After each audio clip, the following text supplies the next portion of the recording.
got goals to chase. I got roads to. Alright guys, so I just had a look at what CC injectors that came with the car. When I bought it, I was told it was 1000 cc injectors. Guess what? Only 650s.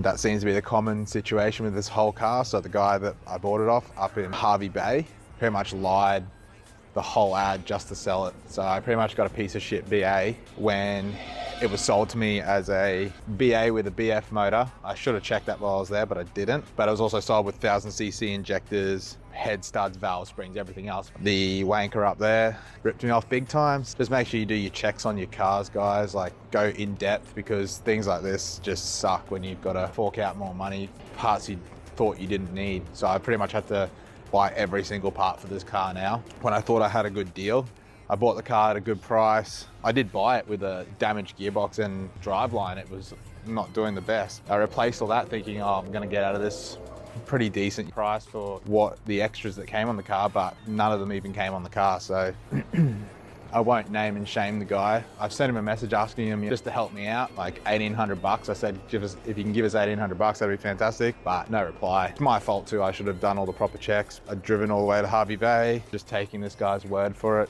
Pretty much just lied about the whole thing, sold me a standard BA on E85s. Just make sure you do your checks on your cars, guys, like go in depth. We're just doing the valve springs right now. I'll show you the process we go to getting the spring out with this thing. There's not enough depth in the head. We got to use a little spacer, so it's got enough distance to compress.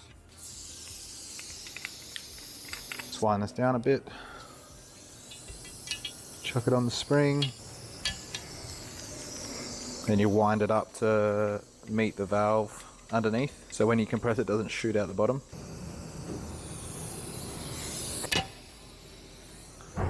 Like that.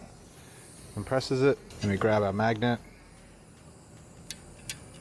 pull out the little palettes or whatever they call them. There's 2 of those in there. And then we let the pressure off again. And you unwind it off the back of the valve. Pull the retainer out, and there's your spring. It's not the fastest way to do it. I didn't have to pay for a valve spring removal tool. If I was doing it all the time, or I had multiple ones, I was going to change them often. The valve stem out, you just got to give it a bit of pressure to lift it off. I use one of these, pop it up. There you go, valve stem seal out. Get the new valve stem seal, put it on. Make sure they seal down. You have to give them a little bit of a push.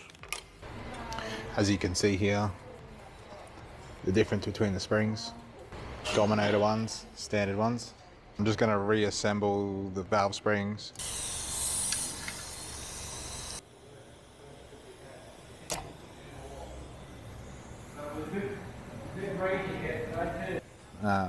I've never done any of this before either, so it's all a big learning curve. Hardest bit is just putting these little colettes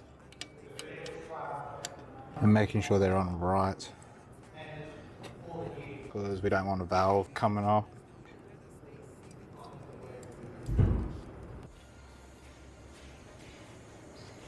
Alright, that's another one done. So the camera died up at the workshop before. I didn't have the charger for it, so I finished off what I was doing. I only really did valve springs. I'm still not finished them yet. It's a super slow process with the tool that we have. It's just not designed for the Barra head. So I'm not going to spend $400 now when I've got over half of the springs done. So we'll just have to keep persisting with it. I do have to work the rest of the week now. I probably won't get a chance to get back there until next Monday. And hopefully next Monday we can start making some real big progress. As long as the rebuild kit comes in this week. I'm praying that it comes in this week. If it doesn't come in this week, I don't know if we're going to make that tune date on September the 2nd. Or even if, you know, if it does come in real late this week, it's still going to be a big push. I'm going to have to do some big nights up at the workshop to get this done. That's what the car scene is. That's what we do. That's why we love it. I hope everyone had a good day. I'm exhausted. I'm going to go in and do some editing now. Yeah, thanks for watching, guys.